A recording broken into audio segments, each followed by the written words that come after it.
Judulnya aja yang diulang-ulang. Yang berhasil, akhirnya berhasil membuat introduction. Isinya belum, waduh ya kacau. Iya bener ya, iya ya kayaknya. Kocak juga ya.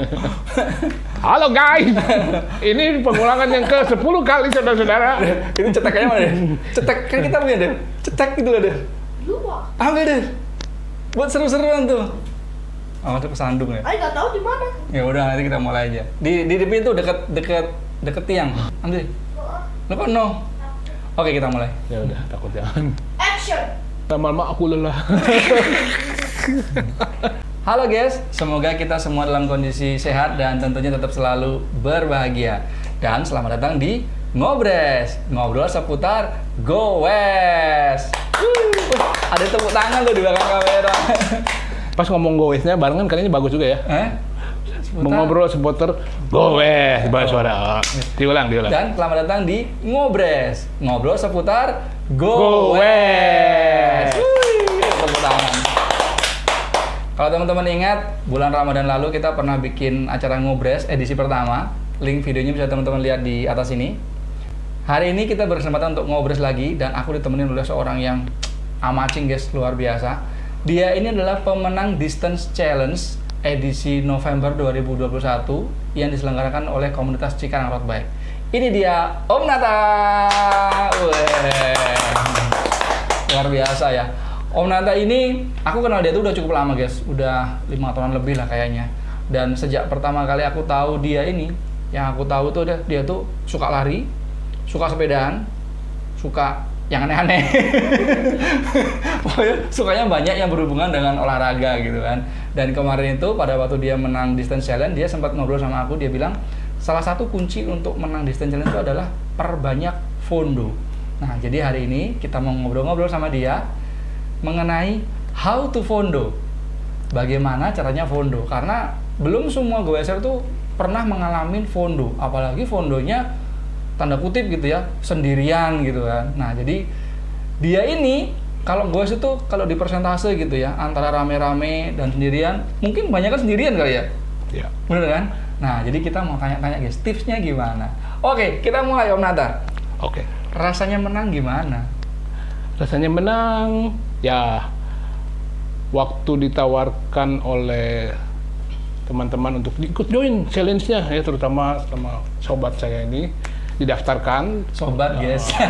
dimasukkan ke dalam grup WhatsApp grupnya Cikarang Road Bikes dan saya bisa di-invite join di Distance Challenge ini. Sebelum ikut join challenge ini pun saya bersepeda rata-rata sebulan ya sekitar 1000 lebih, 1250. Optimisnya ada dasarnya karena di bulan Agustus itu juga saya bisa di atas 1250 km dan di dalam bulan Agustus itu saya menjalankan 7 kali fondo ya. Itu pun setelah saya lihat di Strava, baru sadar ya kalau ternyata banyak kan fondo gitu ya. Masa gue nggak sadar sih, lu langsung gelinding gitu kali ya. Ya, pokoknya ada waktu saya fondo itu fokus jadinya. Jadi saya hari itu kebetulan ada pekerjaannya jam misalnya siang jam 1 gitu. Saya berani pagi saya fondo. Fondo itu butuh waktu sekitar 3 jam sampai 3 jam 30 sampai 3 jam 40 menit lah. Dan ini itunya sedikit setelah selesai atau segala macamnya, kurang lebih seperti itu. Jadi waktunya bisa dialokasikan itu saja gitu. Makanya waktu kemarin menang 2000 ada yang bilang itu sepedahannya pagi sore, saya bilang enggak, pokoknya diatur ya, diatur saja diatur gitu ya. Jadi kalau memang hari itu pagi itu ada meeting, ada urusan kerjaan jam setengah 9 atau jam 9 gitu, saya akan bersepeda pagi-pagi, nggak fondo pasti, karena pasti nggak keburu. Jadi biasanya saya bagi 2 kalau seperti itu. Iya, karena kan fondo itu kan biasanya kita tuh ngabisin waktu antara 3 jam sampai 4 jam lah ya. Sampai 4 jam. Itu kalau santai ya, tapi kalau agak ngebut mungkin 3 jam lebih dikit udah finish gitu ya. Tapi ngomong-ngomong guys, Om Nata ini usianya udah nggak muda lagi guys. Berapa? 37. Jangan yang bener, ngomong yang bener. Berapa usianya? 37 plus ditambah 20. Usianya 57. Usianya 57 guys. Dan dia masih kuat goes sejauh itu, se-strong itu gitu kan. Dan yang pasti Dia ini kalau goes tuh modelnya yang aku perhatiin ya selama ini ya. Udah yang penting jalan, udah nggak peduli sama yang lain-lain. Kayaknya dunianya tuh milik dia sendiri gitu. Bener gitu kau? Bersepeda itu kan ada filosofinya. Asik, ini. Filosofi dari senior. Kita perlu dengarkan ini. Maksudnya begini, saya ikut sepeda kan nggak ada yang maksa, nggak ada juga yang mengharuskan saya mencapai target sekian. Jadi sebelum pakai Strava, saya pakai Endomondo pun saya berlari pun ada target gitu ya, sebulan berapa lari, berapa kilo dan sebagainya. Nah waktu bersepeda di Strava itu ada challenge yang cycling challenge yang 400 km. Nah, itu bisa, itu semacam untuk beginner trigger gitu ya. Trigger ya. Udah setelah itu di atas 400 kan ada lagi cycling konsistensi. Nah, jadi dari title-nya saja konsistensi, berarti kan Strava mengharapkan kita bisa bersepeda dengan konsisten. Dan itu sesuatu hal yang baik ya, karena kita segala sesuatu harus teratur gitu. Saya melihat dari filosofi yang pertama adalah mengenai disiplin diri. Disiplin diri itu disiplin yang kita sendiri yang mengatur, kita sendiri yang menjalankan, komitmen. Jadi ini contoh kita. Why you fart? Ya di belakang kamera kentut biasa. Kentut ya? Waduh. Ini podcast sedikit gitu langsung teralihkan, terdistract gitu kan. Jadi itu. Terus pada waktu fondo juga ada yang bilang, apa kamu nggak bosan? Apa? Nah iya tuh, aku mau tanya tuh. Kalau ya mungkin kita berdua agak setipe ya, maksudnya. Aku kalau gue itu juga gitu guys, di rute yang sama gitu bisa bolak-balik sampai berjam-jam gitu. Aku termasuk kategori yang gitu. Berarti kita setipe kayaknya. Ya, satu tipe lah. Satu tipe ya. Tapi saya ada ininya ya. Maksudnya ada yang bertanya gitu ya. Apa nggak bosan? Apa nggak pusing? Apa nggak enek gitu? Ya nggak jenuh lah gitu kan. Ya. Rutenya tapi saya gitu kan. Mau rute yang sirkuitnya 15 km, loopnya 15 km atau loopnya 12 km. Atau yang hanya 3 km bolak-baliknya, itu saya bisa. Artinya begini, pada waktu mau fondo kan itu kembali lagi kepada yang pertama, itu filosofinya adalah ada target nih. Walaupun akhirnya fondo itu lebih dari 100 ya, ada yang 120 kilo, ada yang 130, ada yang 105 gitu ya. Tapi ambil ancang-ancang pertama adalah membagi 100 itu dengan jarak loop. Misalnya 100 kilo, kalau loopnya 15 kilometer satu loopnya, berarti saya bagi 8 gitu ya. Nah, itu kan kalau ketahuan tuh loopnya. Kalau kita nggak tahu nih, peta buta nih, dalam arti gue mau ke sana berapa kilo, juga nggak tahu gitu kan. Bisa tahu, tetap kan kita bisa tahu kan, ada Google Map. Misalnya saya mau ke Sate Marangi, saya buka Google Map dulu. Oh, jaraknya 65.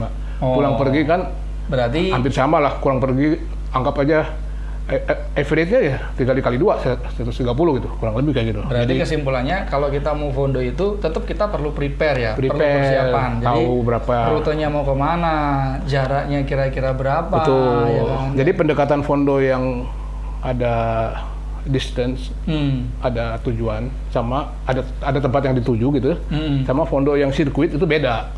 Kalau yang fondo sirkuit ya itu satu sirkuitnya berapa, tinggal bagi. Jadi kegiatan hari itu bersepeda dengan konsentrasi, saya harus menyelesaikan 8 putaran itu. Putaran pertama saya jalanin set. Biasanya memang yang berat adalah mencapai 50 km. 50 km pertama? Ya, karena itu memang masa-masa jenuh. Masa-masa jenuh. Karena ya namanya manusia ya, kita masih jarak segitu, rasa pesimis itu ada gitu. Wah, masih 65 km lagi kalau 35. Tapi udah masuk 50 ke atas, saya berpikirnya dibalik. Jadi minus, tinggal 45 km lagi. Kalau udah 50 ke atas udah capek, Bos. Apa? Udah 50 ke atas udah capek kita. Tapi lebih optimis karena gitu ya. Countdown, langsung udah di atas 50, udah di atas 50, saya langsung ukurannya dari 100 ke 55 itu, 45 km lagi. Jadi permainan psikologis ya? Iya, psikologis. Permainan mindset. Waduh. Putar lagi, satu putar lagi udah ngurangin 15 lagi, udah turun lagi kan, tinggal 30 kilo. Itu cepet kalau udah dari situ, udah 30 kilo lagi, tinggal 2 kali putaran.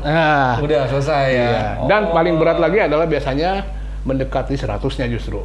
Justru mendekati 100 secara psikologis kan Ih, udah mau selesai, tapi ternyata ada belum. lagi, masih gitu. kebut lagi. Gitu. Oh gitu. Nah, terus itu kan dalam perjalanannya ya, di mindsetnya ya. Nah, terus persiapan gimana nih? Maksudnya sarapan kah, bawa bekal kah, atau bagaimana? Ya mungkin tiap orang mungkin beda-beda ya. Kalau aku nih udah pasti nih, kalau aku udah di 50 kilo, aku perutnya udah manggil-manggil tuh. harus ada yang bisa diisi gitu. Jadi kalau saya Gimana tuh? menjadi habit makan pagi itu selalu mau bersepeda mau nggak sepedaan biasanya sih jam 5 sih atau setengah 5. Kalau mau jalan setengah 6 ya setengah 5 harus bangun sarapan pasti itu. Jadi itu sesuatu habit sehingga metabolisme tubuh kita nggak kaget-kagetan. Jadi makan roti saya udah teratur lah ini. Kalau orang tertentu mungkin bosen kali ya, tapi saya enggak sih. 4 lembar roti dipanggang atau telur 1 direbus juga atau telur goreng pokoknya. Terus bawang putih. Kalau saya makan bawang putih ya. Katanya sih antioksidan, anti kanker juga dan Anti vampir. aduh, ya, bisa mengusir setan. Anti vampir. Nah, lalu juga prosedur makannya begini. Berarti pagi lu nggak makan nasi? Nggak makan nasi. Oh. Pagi itu saya minum masak air, minum air hangat 1 gelas besar. Sudah minum air hangat, saya siapin roti. Sebadi nungguin siapin roti, udah siapin roti dan goreng telur segala macam, lalu makan buah. Apa saja, tomat oke, pepaya oke, mangga juga makan pagi. Pokoknya intinya pagi itu ada Air hangat, ada asupan yang masuk ya? ya air hangat, buah-buahan. Kan orang bilang, gila makan mangga pagi-pagi, nggak apa-apa, nggak sakit perut kok. Makan buah, udah gitu makan roti 4 lembar sama telur sama bawang putih itu, udah. Kira-kira makan itu kan kira-kira prosesnya setengah jam lah lebih ya, jam 5:05 sampai setengah 6 itu persiapan itu pakai sepatu, pakai baju dan segala macam. Udah langsung jalan gitu doang? Udah gitu beres, jalan. Terus di waktu-waktu fondo itu berarti nggak ada makan lagi? Nggak ada, minum aja. Minum doang gitu? Ya. Nggak bawa bekal gitu? Nggak. Buset guys, kalau saya mah 50 kilo mah perutnya udah krik. Tapi kan karena udah ada roti dan itu ya, jadi Tapi beda loh. Aku tuh kalau mau goes, pagi tuh pasti sarapan. Nah, di 50 kilo itu pasti udah bereaksi tuh perut tuh, minta diisi gitu loh. Selalu ada gitu. sih, saya dari beberapa kali fondo itu ada sih 1-2 kali yang kilometer 80 itu Udah lapar? air habis.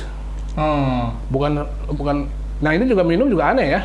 Ada yang 1 bidon saya itu bisa buat 100, ada yang belum 100 sudah habis gitu. Ada saat tertentu minuman itu mungkin hari itu panas atau gimana saya nggak tahu ya. Ada pengaruh lah pasti itu.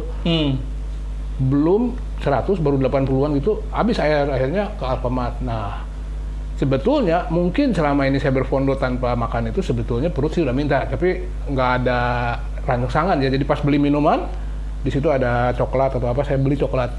Baru kerasa? Tapi bukan lapar loh, cuman berpikir saya perlu energi gitu.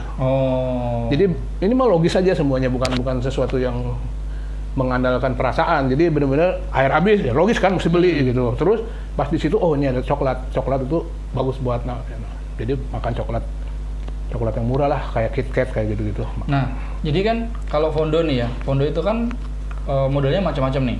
Ada yang berpeleton langsung fondo, terus ada yang berpeleton di pertengahan jalan atau segala macam pisah nih, ada yang lanjut, ada yang enggak gitu kan.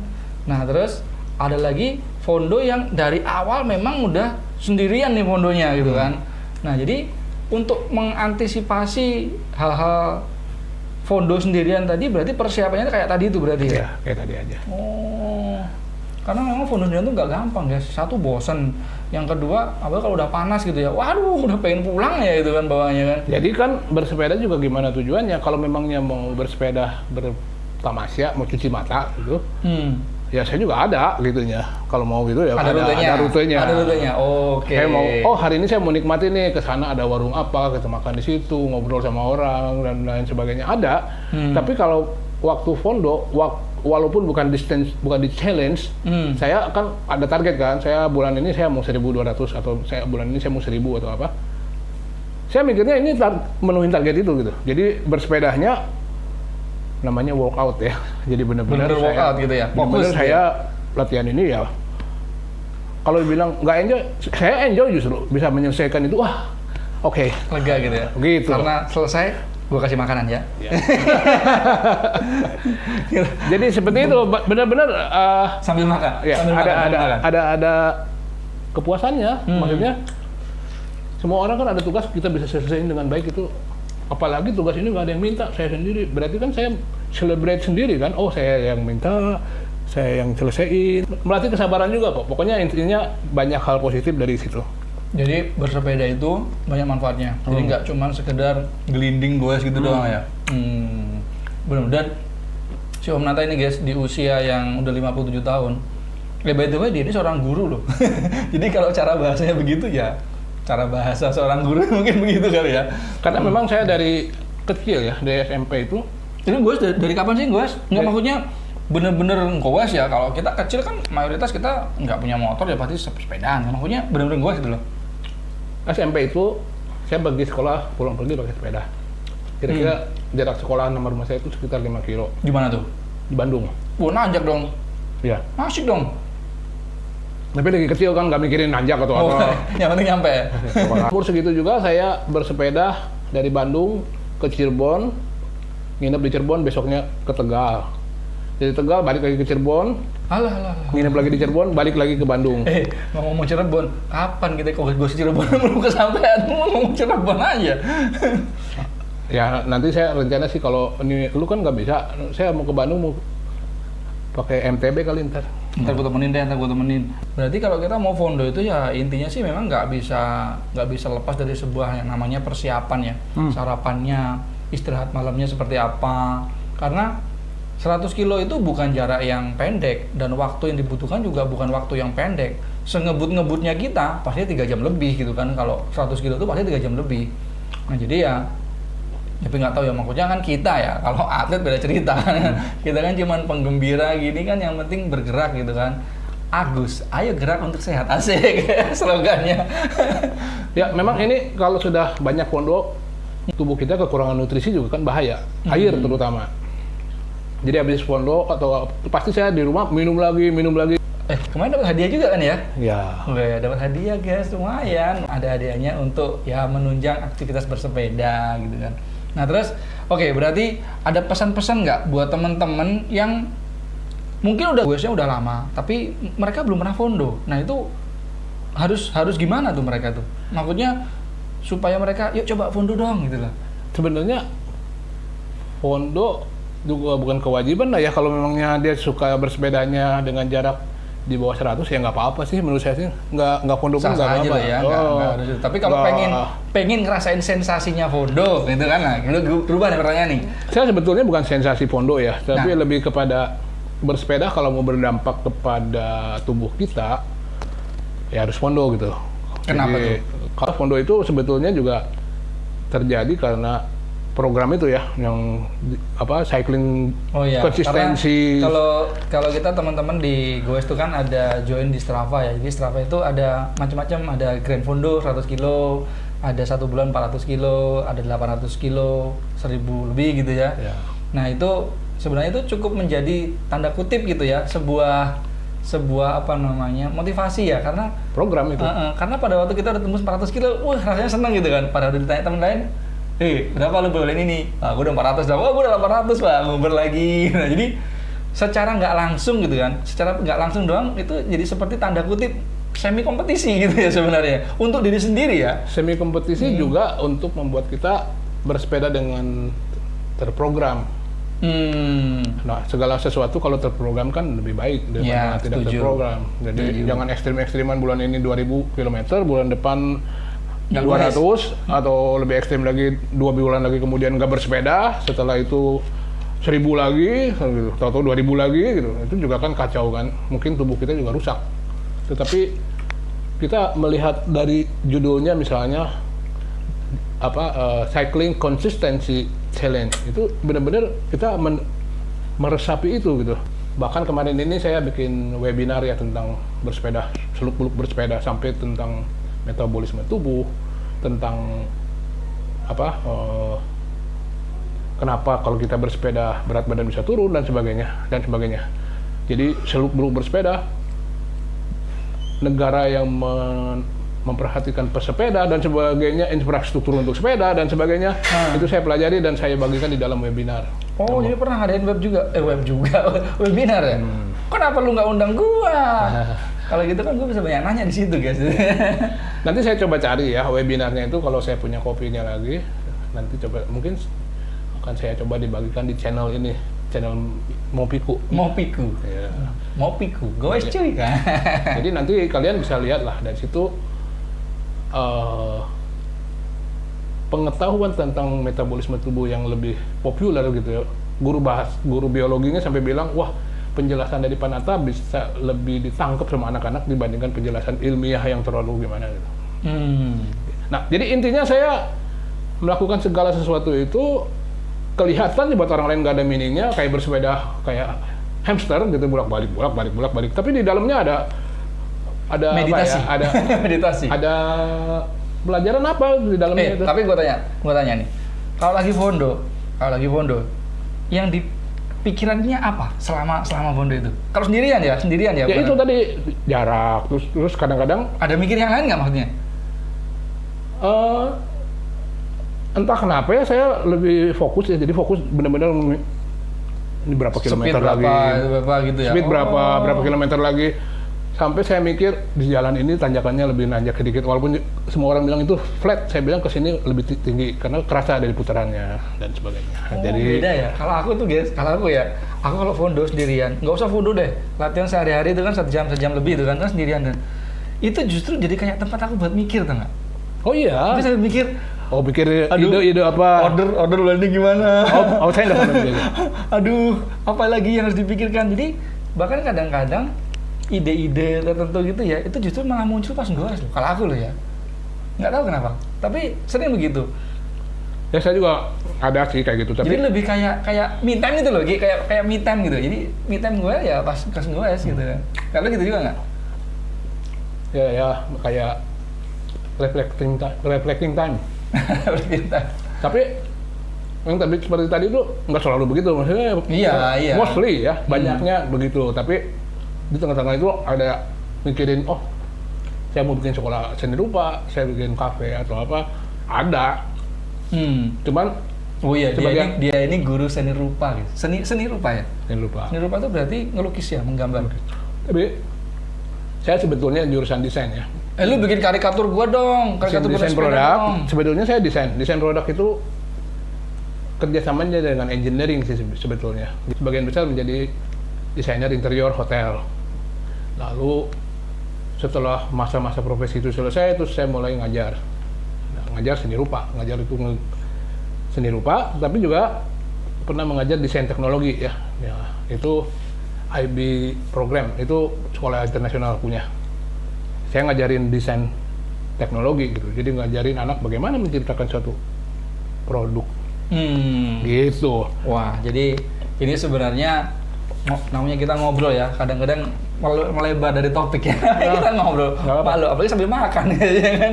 Nah, jadi sebenarnya bersepeda itu bisa kita bikin enjoy, bisa kita bikin happy, bisa kita bikin relaksasi, bisa kita bikin apa lagi? Me time ya. Kalau aku sih lebih ke me time ya gitu kan. Nah, jadi buat teman-teman, kalau memang teman-teman belum pernah goes fondo, cobain deh goes fondo, rasakan sendiri. Kita nggak akan bisa banyak cerita ya, kalau nggak ngalamin susah juga kan.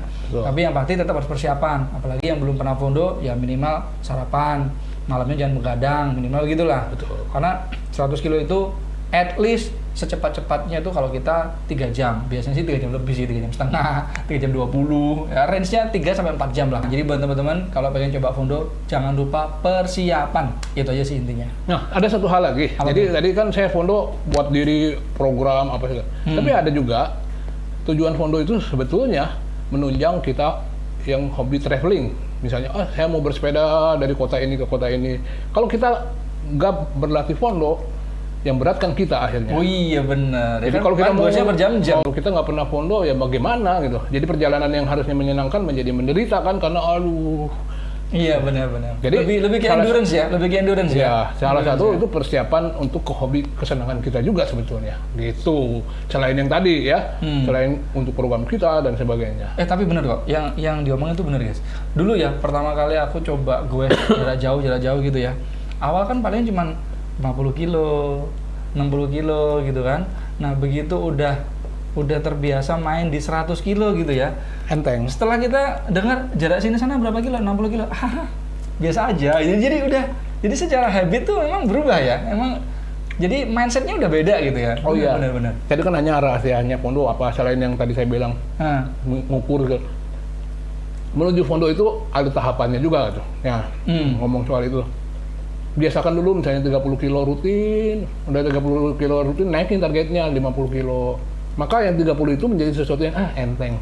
Ya seperti yang aku bilang tadi kan. Nah, Ya. Jadi udah 50 udah rutin, naikin 60 atau 70 lah langsung 70. Akhirnya mencapai 100, 60 nggak ada masalah, 80 nggak ada masalah. Nah berarti kalau kita mau goes 200 kilo, berarti kita harus sering-sering main 100 lebih dong? Itu lebih. Harus gitu ya? Ya tapi 200 kilo kan kita bisa bagi, 50 istirahat loh, istirahat itu. Kalau nggak ya, pantat panas guys. Ya, jadi maksudnya Fondo itu juga untuk menunjang kesenangan kita gitu. Kita mau piknik kan seneng kan? Coba simpulkan. Jadi manfaat Fondo apa? Simpulkan dulu, ayo. Manfaat Fondo apa? Yang pertama, Ya, melatih diri. melatih diri untuk apa? Untuk apa? Untuk melatih diri dalam banyak hal ya, komitmen yang tadi di awal. Yang tadi di depan tadi, ya, komitmen, konsistensi, dan kawan-kawannya.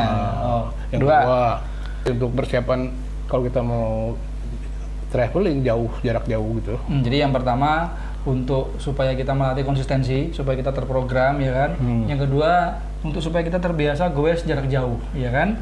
Terus yang ketiga untuk ini sebetulnya tadi yang saya bilang untuk melatih mental kita. Oh ya boleh. Jadi ngelihat jarak segini biasa aja gitu kan. Bukan hanya bersepeda aja, di dalam kehidupan sehari-hari juga pasti bisa selesai kok gitu. Pasti ada ujungnya. Misalnya jadi ada kita filosofinya ya. Betul. Ada filosofinya. Waduh. Kalau kita ngerjain apa, misalnya ada problem yang pasti ada ujungnya. Seperti bersepeda juga. Ya ini waduh muka 100 belum nyampe gini-gini, tapi pasti nyampe gitu. Gitu kurang lebih. Gitu ya. Waduh luar biasa. Jadi itu tadi obrolan singkat kita, ngobrol seputar goes, terutama bagaimana Fondo atau how to Fondo. Ya. Nah mungkin nanti kita akan di channel ini mungkin kita akan bikin selang-seling ya. Jadi ada video goes, ada video ngobres kayak gini, ngobrol seputar goes karena terutama sekarang kan lagi musim hujan guys. Jadi event untuk goes itu jadi agak susah gitu kan waktunya. Satu sisi mager banget kalau lagi pagi-pagi itu udah mendung gitu, aduh enaknya tidur aja gitu kan. Oke guys, segitu dulu untuk hari ini. Thank you Om Nata udah datang, udah berbagi cerita. Semoga video ini bermanfaat buat teman-teman. Dan kami nggak bermaksud menggurui ya, kita cuman berbagi cerita Ya, aja. ini juga mungkin disclaimer ya. Saya bukan menyatakan sesuatu yang mutlak seperti itu gitu. Itu pendapat pribadi ya. Jadi Ya, mungkin makanya kalau ini ada yang cerita aja, gitu ada yang kan. merasa tidak setuju atau apa nggak masalah karena kan semua opini pribadi dan mungkin ada orang dari antara kalian yang punya pengalaman yang berbeda gitu ya, punya sudut pandang yang berbeda tentang Fondo ya nggak apa-apa. Tapi ini Komen di bawah guys. Komen di bawah. ini hanya disclaimer ya. Jadi saya kasih disclaimer bahwa apa yang saya sampaikan adalah pendapat pribadi, pendapat dari pengalaman saya. Kan katanya paling bagus adalah membagikan pengalaman yang sudah pernah kita jalani ya, bukan teoritis saja. Betul. Nah, kalau kalian punya pengalaman dalam hal Fondo ya silahkan masih kasih masukan ke dalam kolom komentar dari video ini, dari YouTube ini. Biarlah kita bisa bersama-sama memperkaya diri tentang bersepeda, khususnya tentang Fondo gitu ya. Jadi kalau misalnya ada yang bilang Fondo itu bagaimana, ya kasih aja komentar. Misalnya Fondo itu berbahaya atau Fondo itu tidak ada gunanya lah atau apa, silahkan kasih masukan, tetapi kasih masukan yang ada argumentasi yang logis, yang ya sama-sama kita bisa belajar lah ya. Oke, jadi segitu untuk hari ini ngobrol seputar goes. Semoga kita nanti punya kesempatan lagi untuk bikin ngobres edisi berikutnya dan kita mau coba kemas ngobres ini dengan materi yang mungkin lebih menarik, lebih variatif, lebih tertata rapi gitu kan, karena ya ini kita baru percobaan kedua guys, dan semoga teman-teman enjoy nonton ini Ya. Oke guys, segitu untuk hari ini. Tetap sehat, tetap semangat, tetap bersyukur, dan ingat apapun kondisinya, jangan lupa bahagia. Goes cuy. Cuy. Sampai ketemu di Ngobres berikutnya, guys. Bye. Bye.